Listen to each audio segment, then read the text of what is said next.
খালি থাকা উচিত ছিল না, সিটগুলো ভরা থাকা উচিত ছিল। আমি প্রায় মাসখানেকের আপনাদের প্রস্তুতি আমি আশা করেছিলাম আপনাদের একটি অত্যন্ত সমৃদ্ধ আরও সমৃদ্ধপূর্ণ অনুষ্ঠান হবে। তো সেটির জন্য আপনারা দীর্ঘদিন ধরে পরিশ্রম করছেন, প্রায় 100 সদস্যের কমিটি কাজ করেছেন এবং দীর্ঘ সময়ের প্রস্তুতি এবং সকল প্রস্তুতিতে আমাকে সবসময় অবহিত করেছেন, আমার সহকারী কমিশনার ভূমিকা অবহিত করেছেন এবং আমার অফিসার ইনচার্জ মহোদয়কে অবহিত করেছেন। বেশ কিছু দাবি, তার আগে আমি আমার কথা বলি। আপনারা সবাই আক্ষেপের কথা বলেছেন, 12 বছর 15 বছর বিভিন্ন দীর্ঘ সময়ের আক্ষেপের কথা বলেছেন ফটিকছড়ি ফুটবল কেন্দ্রে। আমি নিজেও খুব আক্ষেপের কথা আমিও বলি। আমিও 1 বছর দায়িত্বে আছি এখানে। আমি আসার পর থেকে আমি জয়েন করার 3 বা 4 মাস পরে গিয়ে ক্রীড়া সংস্থার সাধারণ সম্পাদকের সাথে আমার দেখা হতো। আমার নিজেরও আক্ষেপ এবং আমি ওই সংস্থার সাথে জড়িত যারা ছিলেন তাদেরকে আমি কিন্তু তখন বলেছিলাম যে আমার সাথে আপনাদের এতদিন পরে দেখা হলো, তার মানে আমার এখানে খেলাধুলার কী অবস্থা এটাতেই বোঝা যায়। তো ফটিকছড়ির অন্যান্য জায়গার তুলনায় এখানে আমরা অন্যান্য অনেক কিছুতে অনেক এগিয়ে থাকলেও খেলাধুলায় অনেকটা পিছিয়ে আছি, এটা আমরা বলতে পারি। ওই একটা উদাহরণই যথেষ্ট। এরপরে আসি হচ্ছে আপনারা বিভিন্ন দাবি দেওয়া করছেন, অনেক নেতা আছেন, আপনারা এখানে যারা আছেন অনেক সংগঠক আছেন। উত্তর দিকে এই গোর্খার মেম্বার ফুটবল আয়োজন করেছে, দক্ষিণ দিকেও কয়েকটি সংগঠনের ফুটবলের আয়োজন করেছে। গত 3 বা 4 মাসে আমাদের মধ্য এলাকা যেটা ফটিকছড়ি, দিঘিরহাট বা আশপাশে নাজিরহাট বা এইসব এলাকায় কেন ফুটবলের আয়োজন হলো না এখনো? এটাও আমাদের আত্মসমালোচনা আনতে হবে, এটা আনা উচিত ছিল আমাদের। আমরা এই খেলাধুলার এই ধরনের টুর্নামেন্টের আয়োজন করতে হবে। সব কিছু সবসময় প্রশাসনের পক্ষে সম্ভব না। আমরা এখন যে কাজগুলো করছি, আমাদের রুটিন কাজ করতেই হচ্ছে দিনে 15 থেকে 16 ঘন্টা কাজ করতে হয়। এর বাইরে এই ধরনের একটি ইনোভেটিভ প্রোগ্রাম নিতে গেলে সেটা সম্পর্কিত যে কাজ, সেগুলো করতে গিয়ে স্বাভাবিকভাবে আরও অনেক সমস্যার ভিতরে পড়তে হয়। তার ভিতরে আছে এখন বেশ কিছু সমস্যা মাঠ পর্যায়ে এগুলো ইমপ্লিমেন্টেশন করতে গেলে দেখা যায় সেই যে সমন্বয়ের জন্য যে বিষয়টি, সেটি আপনাদের পক্ষে সমন্বয়টা করা সহজ বেশি, আমাদের পক্ষে হয়তো শুধুমাত্র সাপোর্ট দেওয়াটা যায়। আমি এটি বলবো যে আপনারা উদ্যোগ গ্রহণ করেন, আমি আমার এসিলেন্ট মহোদয় এবং আমার অফিসার ইনচার্জ আমরা সহযোগিতা করব। এরপরে আমি আরেকটা বিষয় বলবো যে আপনার বেশ কয়েকটি দাবি দেওয়া আসছে। আমাদের খেলার মাঠ নাই। খেলার মাঠ নিয়ে আমরা গত বেশ কিছুদিন ধরে আমরা কাজ করেছি। প্রত্যেকটি ইউনিয়নে একটি করে মাঠ করার চেষ্টা করেছি। সব জায়গায় জায়গা পাওয়া যায় না, কিছু কিছু জায়গায় জায়গা পাওয়া গেছে এবং 5 তারিখের পরে দেখা গেছে 2টি মাঠ বেদখল হয়েছে। সেই মাঠগুলো আবার দখল নিতে হয়েছে আমাদেরকে, সেটার জন্য আমাদেরকে কষ্ট করতে হয়েছে। যে মাঠগুলো আমরা করে দিয়েছি বিগত সময়ে, বিভিন্ন সময়ে, লাস্ট এই কয়েকদিন আগেও আমরা 1-2টা মাঠ করেছি। সেই মাঠগুলোকে সংশ্লিষ্ট ইউনিয়নের আপনাদের যারা খেলাধুলা করে তারা ব্যবহার করবেন। তারা যখন ব্যবহার করবেন সেই মাঠগুলো কিন্তু কার্যকরিতার ভিতরে থাকবে, বেদখল হওয়ার ভয়ে থাকবে না।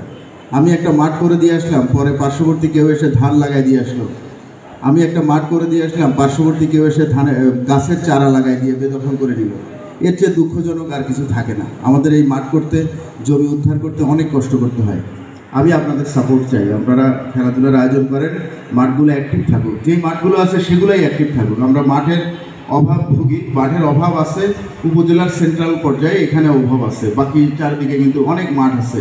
সেই মাঠগুলো খেলার ভিতরে পড়ে থাকে। বিভিন্ন জায়গায় বিভিন্ন টুর্নামেন্ট হোক, সেই টুর্নামেন্টগুলোতে আমরা যাতে থাকতে পারি, এটি আপনাদের অনুরোধ জানাবো। আমাদের আইন শৃঙ্খলা বা নিরাপত্তার কোথাও কোনো সমস্যা নাই, সব কিছু স্বাভাবিক আছে। আপনারা টুর্নামেন্টের আয়োজন করেন, আমরা থাকবো আপনাদের সাথে। এবং আপনাদের একটা অভাব আছে, আপনারা একাডেমির কথা বলেছেন। একাডেমির জন্য আমি বলেছি যে একটা মাঠ আছে, ওই মাঠটা আমি একাডেমির জন্য দিয়ে দেবো। ক্রিকেটের জন্য একটা মাঠ দিয়ে দেবো, আমার কাছে মাঠ আছে।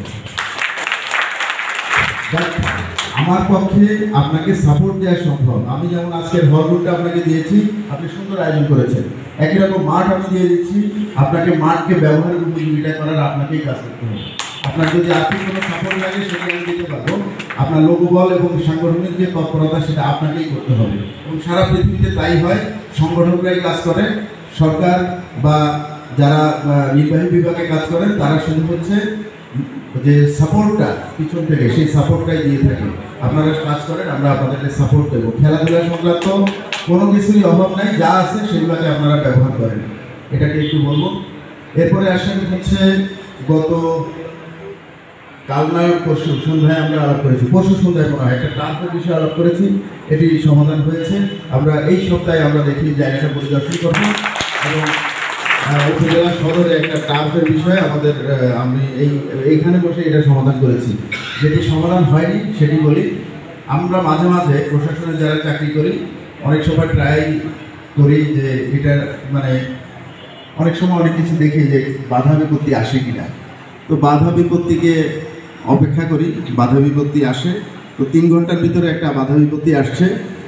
বিষয় হচ্ছে আপনাদের ফটিকছড়িতে আমি চেয়েছিলাম একটা পর্যটন কেন্দ্র করার, এবং সেটির জন্য আমরা পরিদর্শন করেছি এবং সেখানকার সকল টপোগ্রাফিক সার্ভে ডিজাইন সব হয়ে গেছে। এইমাত্র শুনলাম যে এটা করা যাবে না, একটি ডিপার্টমেন্ট অনাগ্রহ দেখাচ্ছে এখন। তাদের ধারণা যে এটা তাদের হয়তো ক্রেডিট তাদের কাছে থাকবে না, ক্রেডিটটা অন্য কারো কাছে ট্রান্সফার হবে। তো আমাকে আমার এসিল্যান্ড মহোদয় যখন ডিজাইন নিয়ে আলাপ করছিলাম, আমার এসিল্যান্ড ছিল, ইঞ্জিনিয়ার ছিল, একজন ডিজাইনার ছিল, আর্কিটেক্ট ছিল, আমরা যখন মিটিং করছি তখন আমার এসিল্যান্ড বললো যে স্যার এখানে তো অনেকগুলো টাকা খরচ হবে, আপনি রিটার্নটা পাবেন কীভাবে, এটা কি আর্থিকভাবে ভায়াবল হবে কি না? আমি বলেছিলাম যে সরকার সব কাজ প্রফিটের জন্য করে না, প্রফিটের জন্য বেসরকারি অনেক প্রতিষ্ঠান আছে, সরকারি প্রতিষ্ঠান প্রফিটের জন্য কাজ করে না, আমরা কাজ করি মানুষের জন্য। আমি একজন উপজেলা নির্বাহী অফিসার হিসেবে এসে মানুষের জন্য যদি কিছু না করতে পারি সেটি আমার ব্যর্থতা, কারণ আমি জানি আমার চেয়ারে বসে কাজ করার মতন অপশন সুযোগ আছে, একজন জনপ্রতিনিধির যেমন সুযোগ আছে, একজন উপজেলা নির্বাহী অফিসার হিসেবে আমারও সুযোগ আছে। সেই হিসেবেই আমরা একটা উদ্যোগ নিয়েছিলাম। স্বাভাবিকভাবেই আমি অপেক্ষা করছিলাম বাধা আসে কিনা, বাধা এসেছে এবং দেখ আমরা বাধা, কারণ তবে ফটিকছড়ির মানুষ চায় যে এই প্রজেক্টটা হোক, কিন্তু সংশ্লিষ্ট